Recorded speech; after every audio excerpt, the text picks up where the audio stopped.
Hello everyone. So today we will discuss previous year questions of JEE of the chapter Biomolecules. So the first question says, which one of the following statement is not correct? First statement is proteins are polyamides formed from amino acid.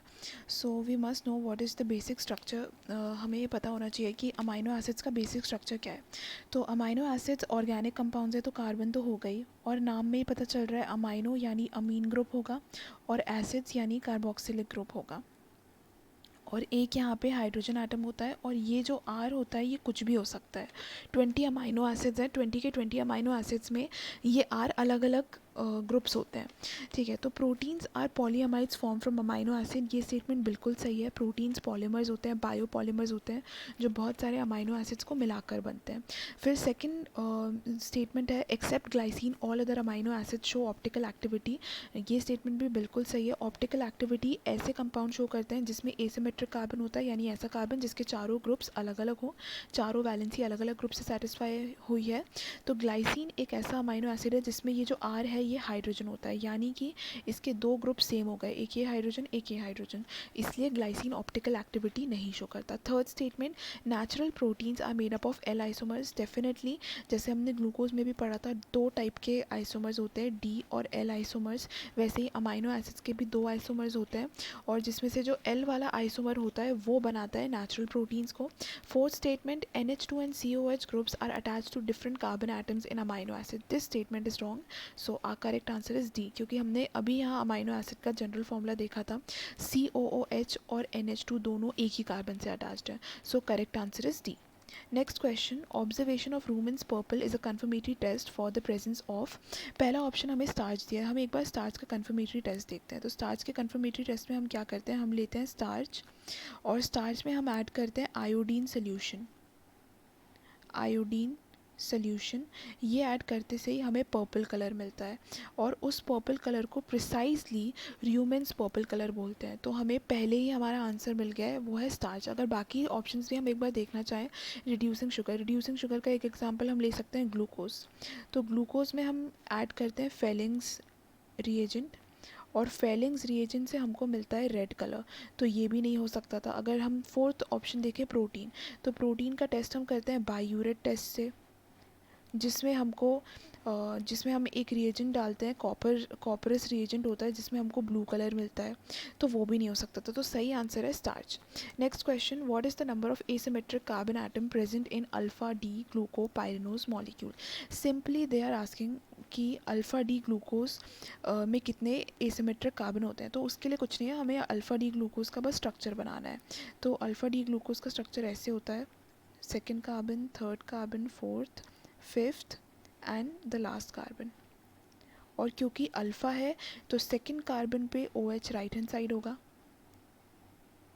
बाकी पूरा structure as it is रहेगा, और कोई difference नहीं है alpha और beta में. तो अब अगर हम इसमें ध्यान से देखें इसमें कितने एसिमेट्रिक कार्बन है, तो ये तो सिमेट्रिक हो गया क्योंकि इसमें डबल बॉन्ड O है. ये एसिमेट्रिक, सॉरी ये इस सिमेट्रिक हो गया, ये एसिमेट्रिक है, ये एसिमेट्रिक है, ये भी एसिमेट्रिक है, ये भी एसिमेट्रिक है. So the correct answer is 4. 4 asymmetric carbon होते हैं अल्फ़ा डी ग्लूकोज में. Next question, accumulation of which of the following molecules in the muscle occurs as a result of vigorous exercise. तो क्या होता है, हमारी बॉडी में जो ग्लूकोज है वो ऑक्सीजन की प्रेजेंस में ब्रेक होता है और एनर्जी बनाता है, और वो एनर्जी किसके फॉर्म में होती है, ATP, एडेनोसाइन ट्राईफॉस्फेट. लेकिन जब हम बहुत ज़्यादा एक्सरसाइज करते हैं तो ये ऑक्सीजन बहुत ज़्यादा लंग्स को चाहिए रहती है, ब्रीदिंग में ये यूज़ होती जाती है. तो ग्लूकोज तब ब्रेक होके लैक्टिक एसिड बनाता है, और ये लैक्टिक एसिड हमारे मसल्स में एक्यूमुलेट हो जाता है, जिसकी वजह से हमें क्रैम्प्स होते हैं. इसलिए इसका सही आंसर है L lactic acid. Next question, complete hydrolysis of starch gives. Starch hydrolysis पे क्या देगा वो जानने से पहले we must know that what is starch. तो स्टार्च एक बायोपॉलीमर है. इस बायोपॉलीमर का मोनोमर क्या है, ग्लूकोज. तो ये बहुत सारे ग्लूकोज मॉलिक्यूल से मिलके बना है। ग्लूकोज का फॉर्मूला होता है C6H12O6। तो ये n number of glucose molecule से मिलके बना है, तो ये फॉर्मूला स्टार्च का है। तो जब मैं इसका हाइड्रोलिसिस कराऊंगी, हाइड्रोलिसिस यानी n वाटर मॉलिक्यूल्स लिए इसको ब्रेक करने के लिए, तो मुझे n मॉलिक्यूल्स मिलेंगे ग्लूकोज के। तो मुझे सिर्फ और सिर्फ ग्लूकोज मिलेगा और कुछ नहीं। ग्लूकोज एंड फ्रक्टोज नहीं, ये सुक्रोज के केस में मिलता है। Glucose only, definitely this is the correct answer. Next question, which of the vitamin given below is water soluble. तो जो 4 वाइटामिन होते हैं A, D, E, K, इसको एडेक से भी याद रख सकते हैं, एडेक बोलकर। ये चारों के चारों फैट सोल्यूबल वाइटामिन होते हैं। और इसके अलावा जितने भी वाइटामिन होते हैं वो सब वाटर सोल्यूबल होते हैं। तो वाइटामिन ई फैट सोल्यूबल है, वाइटामिन के फिर से फैट सोल्यूबल है, वाइटामिन सी यस ये वाटर सोल्यूबल वाइटामिन है, फिर से वाइटामिन डी ये फैट सोल्यूबल है।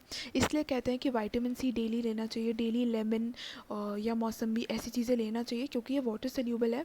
ये हमारी यूरिन के साथ निकल जाता है पानी में, क्योंकि ये सोल्यूबल होता है। तो डेली वाटर विटामिन सी का इनटेक होना चाहिए हमारी डाइट में। Next question, which one of the following bases is not present in DNA. तो डीएनए में टोटल 4 नाइट्रोजनस बेसिस प्रेजेंट होते हैं। वो कौन कौन से हैं? Cytosine, adenine, thymine, guanine. 4 nitrogenous bases होते हैं। अब हम देखते हैं हमें ऑप्शंस क्या क्या दिए हैं। Cytosine yes it is present in DNA. Thymine भी होता है। क्विनोलिन ओके, क्विनोलिन नहीं होता है ना डीएनए में ना आरएनए में। क्विनोलिन भी एक नाइट्रोजनस बेस है, लेकिन ये बायोलॉजिकल सिस्टम में प्रेजेंट नहीं होता है। तो क्विनोलिन का फॉर्मूला देख लेते हैं। कुछ नहीं है, बस नेफ्थलीन का एक कार्बन हटा के you have to put nitrogen, rest the formula remains the same. This is quinoline, but it is also a nitrogenous base because it is basic in nature and it has nitrogen. तो ये nitrogenous base है, लेकिन ये biological system में नहीं होता है। तो करेक्ट आंसर क्विनोलिन है। Next question, the two functional group present in a typical carbohydrate are. Typical carbohydrate, glucose को हम एक ट्रिपिकल कार्बोहाइड्रेट कंसिडर करते हैं। तो ग्लूकोज में कौन कौन से फंक्शनल ग्रुप होते हैं? एक होता है एल्डिहाइड ग्रुप और एक होता है हाइड्रोक्सी ग्रुप। तो हमारे ऑप्शंस देखते हैं। पहला ऑप्शन है कीटोन और हाइड्रोक्सी, नहीं ये फ्रक्टोज में होता है। दूसरा ऑप्शन ये हमें मिल गया है हाइड्रोक्सी और aldehyde. So correct answer is second option. Next question, biuret test is not given bye.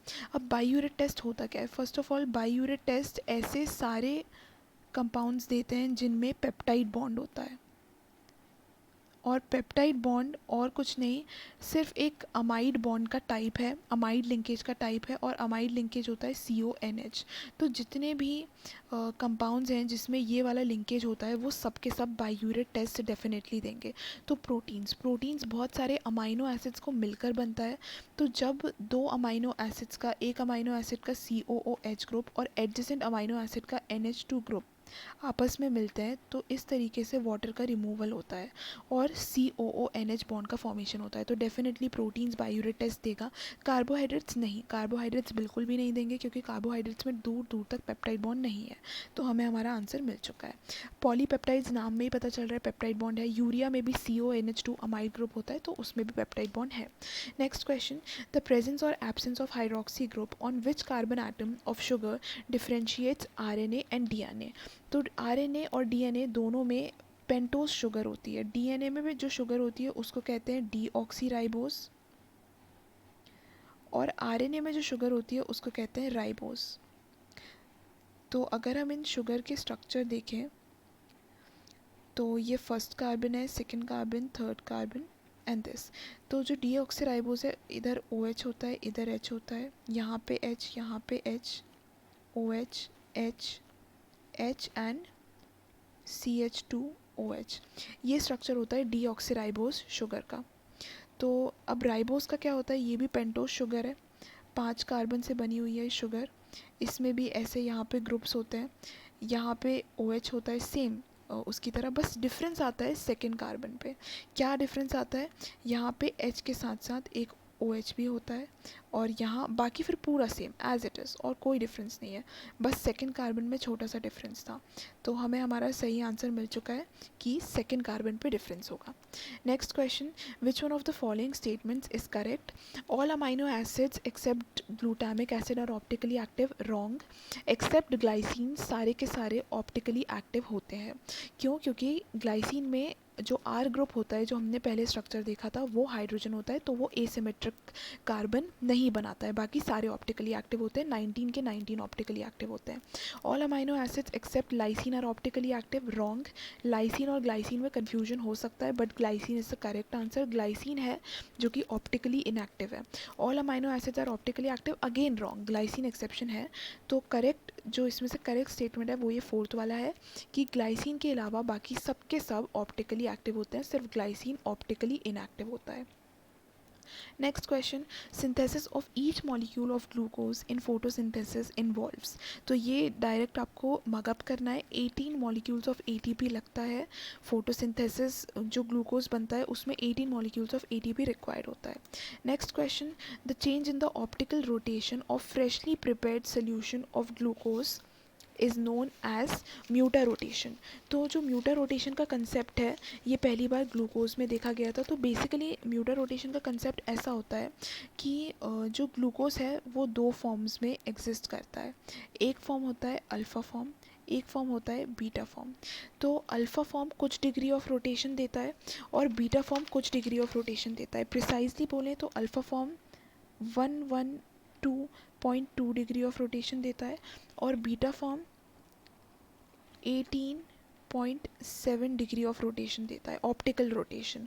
Okay, और जब ये दोनों अल्फ़ा और बीटा फॉर्म इक्विलिब्रियम स्टेट में रहते हैं तो ये एक साथ 52 डिग्री का रोटेशन देते हैं, 52.5, प्रिसाइजली 52.5। तो म्यूटा रोटेशन क्या होता है, ये स्पॉन्टेनियस चेंज है स्पेसिफिक रोटेशन में। किसके स्पेसिफिक रोटेशन में, एक ऑप्टिकली एक्टिव कंपाउंड के रोटेशन में। कब, इक्विलिब्रियम के टाइम में। तो जो ग्लूकोज है वो क्या शो करता है, mutarotation. Next question, diabetes is detected by testing urine of the patient with. Diabetes क्या होती है, डायबिटीज़ एक सिंड्रोम है, एक हार्मोनल सिंड्रोम है। हमारा पैनक्रियाज इंसुलिन रिलीज़ करता है और वो इंसुलिन का काम क्या है, जो ब्लड में एक्सेस ग्लूकोज आ गई है या एक्सेस शुगर आ गई है हमारे खाने से, उस सबको कन्वर्ट करना ग्लाइकोजन में या स्टोर्ड फैट में।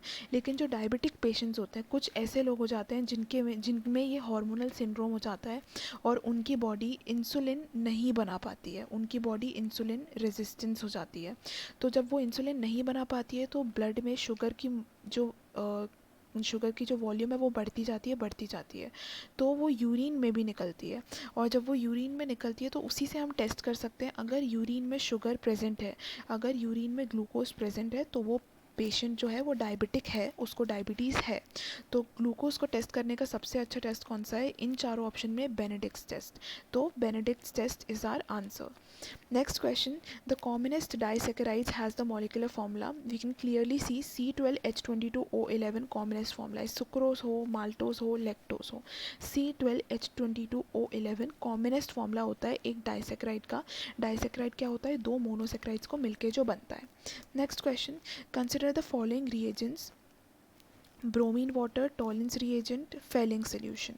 Okay, तो which reagent can be used to make distinction between aldose and ketose। अब aldose और ketose है क्या, aldose का सबसे अच्छा एग्जाम्पल अगर हमारे पास कुछ है तो वो है ग्लूकोज। सिमिलरली कीटोस का अगर सबसे अच्छा एग्जाम्पल हमारे पास कुछ है तो वो है फ्रक्टोज।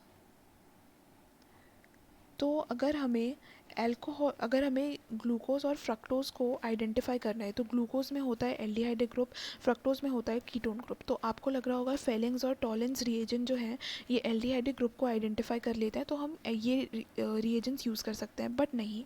जो फ्रक्टोज है ये टॉटोमराइज हो जाता है ग्लूकोज में। ओके, ये टॉटोमराइजेशन शो करता है और ग्लूकोज में कन्वर्ट हो जाता है। तो ये भी फेलिंग्स और टॉलेंस दोनों टेस्ट दे पाता है। तो इसलिए हम ये दोनों रिएजेंट नहीं यूज़ कर सकते। ब्रोमीन वाटर डेफिनेटली हम यूज़ कर सकते हैं, क्यों, क्योंकि ब्रोमीन वाटर जो है वो एक माइल्ड ऑक्सीडाइजिंग एजेंट है और हमें ये बहुत अच्छे से पता है कि एल्डिहाइड जो है वो माइल्ड ऑक्सीडाइजिंग एजेंट से भी ऑक्सीडाइज हो जाता है।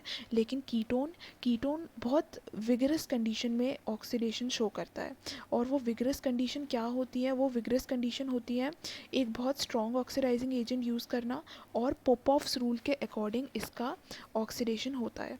तो जो हमारा करेक्ट आंसर है वो क्या होगा, only one. Okay, only one is a correct answer, क्योंकि सिर्फ ब्रोमीन वाटर ही इसको ऑक्सीडाइज कर सकता है। Thank you.